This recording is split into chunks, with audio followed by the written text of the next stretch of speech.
नमस्कार मेरे प्यारे दोस्तों, कैसे हैं आप सभी। उम्मीद करती हूँ आप सभी अच्छे होंगे।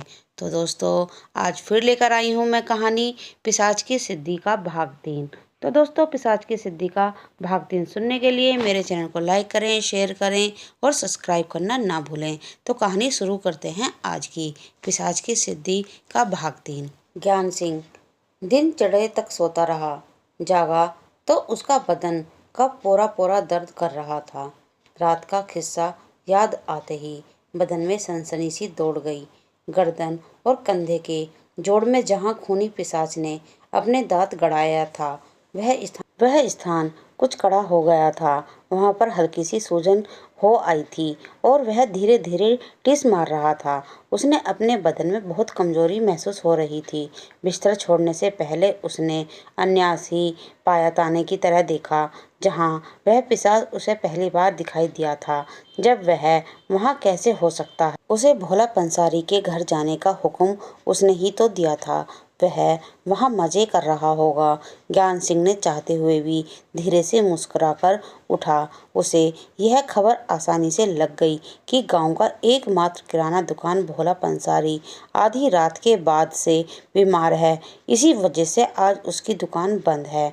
वह पागलों जैसी हरकतें कर रहा है, बिना कारण के चीख और चिल्ला रहा है तथा इधर उधर भाग रहा है। इसी वजह से उसके घर में तमाशाई का हजूम इकट्ठा हो रहा है। ज्ञान सिंह को ऐसा ही समाचार की उम्मीद थी। उसने सोचा कि सारा गांव भोला पंसारी के घर में जमा है। ऐसे में यदि वह भोला की बीमारी के समय नहीं जाएगा तो लोग उसके ऊपर उंगली उठाएंगे। साथ ही उसकी उत्सुकता इस बात को लेकर भी थी, उसका खूनी पिशाच अपना काम कैसे करता है। जब वह भोला पंसारी के हवेली नुमा मकान में पहुंचा तो देखा जितने लोग मकान के बाहर मौजूद हैं उससे कहीं ज़्यादा मकान के अंदर थे। भोला पंसारी की बीमारी के संबंध में तरह तरह की अटकलें लगाई जा रही थीं। कोई कहता था कि भोला ने ब्रह्म बाबा ब्रह्म पिशाच पर चढ़े नारियलों को चुराकर बेच दिया है, इसलिए ब्रह्म बाबा उस पर नाराज हैं। वे ही भोला पंसारी की धुलाई कर रहे हैं।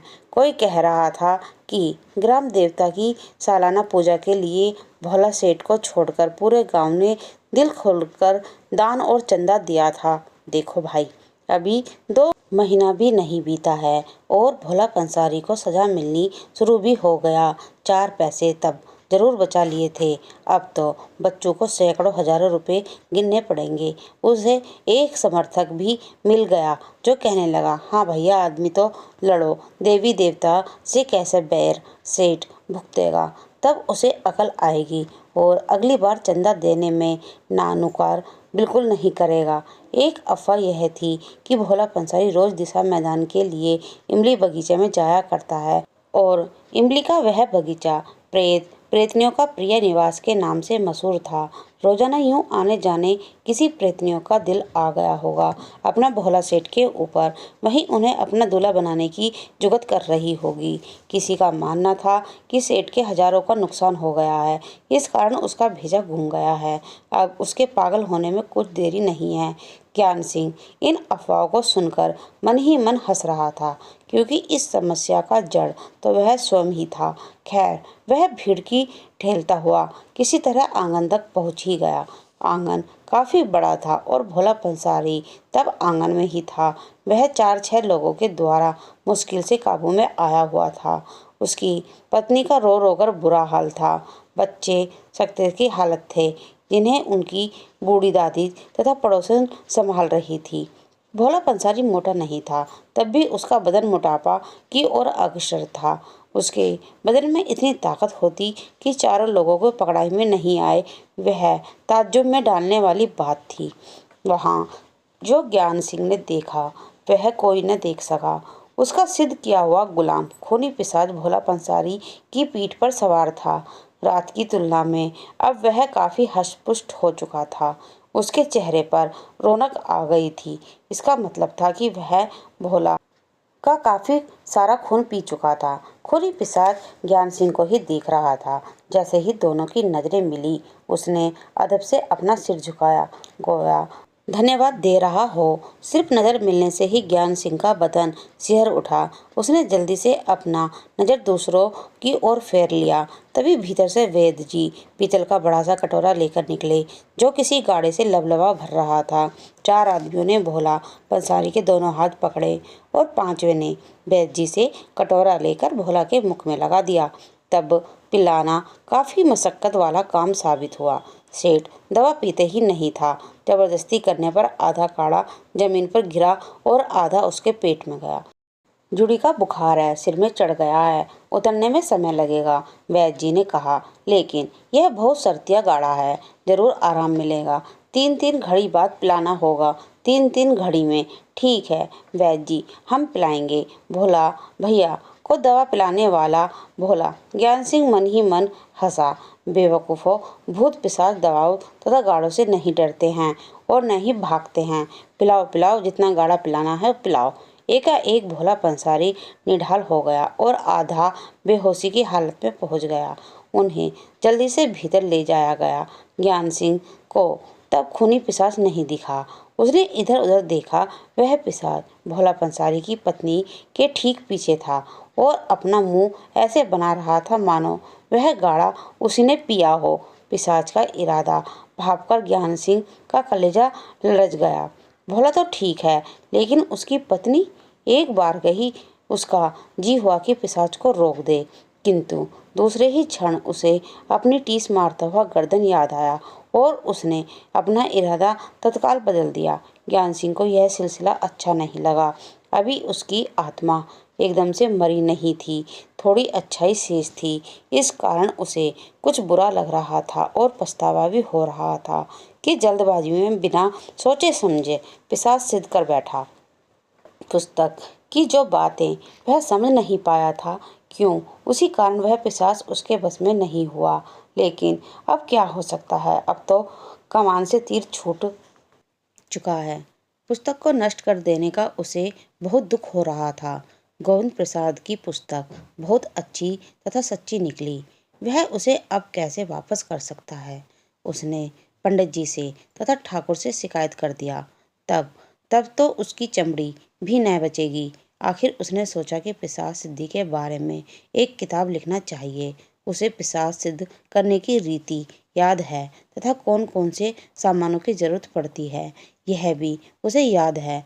कब क्या करना चाहिए तथा पिशाच का आह्वान कैसे करना चाहिए उसे अच्छी तरह से याद है। इस काम से हुए अपने अनुभवों को लिख कर रखना भविष्य के लिए लाभदायक रहेगा।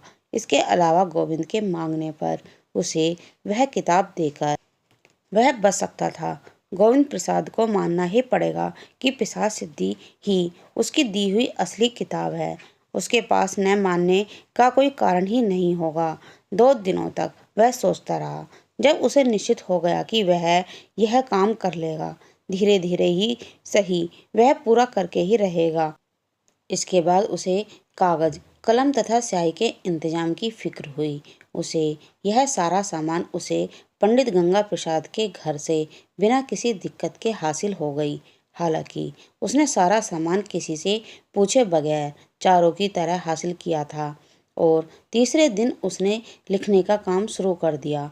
वह कोई पक्का लेखक तो था नहीं कि सभी बातें तरकीब से और सिलसिलेवार लिखता है। उसे जो बातें जिस समय याद आई उसे लिखता गया। शुरू की बातें आखिर में लिखी और आखिरी की बातें बीच में लिख मारी। कहीं कुछ तो कहीं कुछ। उसके लिखने की गति भी बहुत धीमी थी, क्योंकि तब आज की तरह डॉट पेन और बॉल पेन नहीं होते थे। तब कलम को स्याही में बार बार डुबाना होता था और स्याही के सूखने से पहले लिखना होता था। और ज्ञान सिंह लेखन कार्य का कोई तजुर्बा भी नहीं था। महीनों की कोशिश के बाद एक काम चलाऊ पुस्तक तैयार हुई। महामूर्ख ज्ञान सिंह ने अपनी किताब के शुरुआत में बेतौर प्रस्तावना कुछ इस तरह लिखा था। विश्वास करो, पूरा पूरा विश्वास करो, यह गोविंद प्रसाद की ही दी हुई किताब है। इस किताब के कुल 12 अध्याय थे, जिनमें से 11 अध्याय राक्षसी और शैतानी भाषा में लिखे हुए थे, जो किसी भी प्रकार से आम आदमी के फायदे के लिए नहीं थे। इसी कारण उन्हें नष्ट कर दिया गया है। और सिर्फ यह आखिरी 12वां अध्याय रखा गया है, जो बहुत ही उपयोगी तथा फायदे वाले हैं। यह बुद्धिमानों के लिए हैं। तो पर भी पहले के 11 अध्यायों के काम की महत्वपूर्ण बातें इसे आखिरी अध्याय में शामिल की गई हैं। विश्वास करो, यह पिशाच सिद्धि गोविंद की किताब है। इस किताब में सुंदर रीति से प्रेत पिशाच सिद्ध करने की तरकीब दी गई है। जो आदमी इस पर विश्वास करेगा और केवल इसी के अनुसार काम करेगा, उसे जिंदगी भर सुखी सुख और आराम ही आराम मिलेगा। इसमें कोई शक नहीं है। इसके बाद ज्ञान सिंह ने पिशाच सिद्ध करने की दी तरकीब बड़े विस्तार से लिखी थी। पुस्तक तैयार हुआ और ज्ञान सिंह निश्चित हुआ कि आखिर एक समस्या तो हल हुई। उसे यह पता ही नहीं था कि उसका मुसीबत कम होने की बजाय और भी बढ़ गई थी। यदि वह होशियार होता और कायदे से पढ़ा लिखा होता तो वह किताब यह न कभी न लिखता कि विश्वास करो, यह कविता गोविंद की ही दी हुई है। किताब लिख चुकने के बाद ज्ञान सिंह ने यह सोचा कि उसकी लिखी किताब सही है अथवा नहीं, उससे कोई पिशाच सिद्ध होता भी है या नहीं, यह देखना चाहिए। कहना न होगा कि पुस्तक में लिखी गई विधि सही थी। उसने सब कुछ सही सही किया भी था। परिणाम स्वरूप वह अगले 30 दिनों में दूसरे पिशाच का मालिक हो चुका था और अपने शत्रुओं का गुप्त रूप से मजा भी चखने लगा था और धीरे धीरे उसे इस शैतानी खेल में मजा भी मिलने लगा था। बीतते समय के साथ ज्ञान सिंह अधिक हृदयहीन तथा क्रूर होता चला गया और हर महीने एक पिशाच तैयार करता गया। उधर सोनपुर में हाहाकार मचा हुआ था। लोग परेशान थे। किसी के भी समझ में यह नहीं आ रहा था कि अच्छा भला तंदुरुस्त आदमी रातों रात बीमार, कमजोर तथा मरने लायक कैसे हो जाता है। ऐसे आदमी के शरीर का खून कहाँ चला जाता है। यह कौन सी नई बीमारी है जो देखते ही देखते प्राण ले लेती है। यह किसी की समझ में नहीं आ रहा था। ऐसा नहीं कि लोग हाथ पर हाथ धरे बैठे थे। झाड़ फूक से लेकर दवा दारू वेद हकीम सब उपाय आजमाने पर भी कोई फायदा नहीं हो रहा था। कोई फायदा तो तब होता जब मरीज 8-10 रोज जिंदा रहता और उसे कोई इलाज मिल पाता। भोला पंसारी का पूरा परिवार पहले ही तबाह हो चुका था। 20 आदमी असमय काल के मुंह में समा चुके थे और 50 लोग मरणसन हालत में थे। आर्थिक रूप से समर्थ लोग गांव छोड़कर जाने लगे थे। ठाकुर हरिहर सिंह तथा पंडित गंगा प्रसाद भी गांव छोड़ने के पक्ष में थे। उनकी तैयारी हो चुकी थी। बस उन्हें अपने पुत्रों के आने का इंतजार था, जिनके विद्यालय से छुट्टी शुरू होने वाली थी। ज्ञान सिंह अभी 5वां पिशाच का मालिक बना ही था कि ठाकुर हरिहर सिंह तथा पंडित गंगा प्रसाद से उसे दोनों बच्चों को लीवा लाने के लिए शहर जाने का हुक्म हुआ। फिर क्या हुआ? नकली किताब ने क्या गुल खिलाया और ज्ञान सिंह की दशा क्या हुई? तो दोस्तों, आज की मेरी ये कहानी यहीं समाप्त होती है। उम्मीद करती हूँ आप लोगों को ये कहानी अच्छी लग रही होगी। अगर आपको ये कहानी अच्छी लग रही है तो कमेंट में ज़रूर लिखा करें और अब आगे कहानी में क्या होगा जानने के लिए मेरी ये कहानी सुनते रहें। धन्यवाद।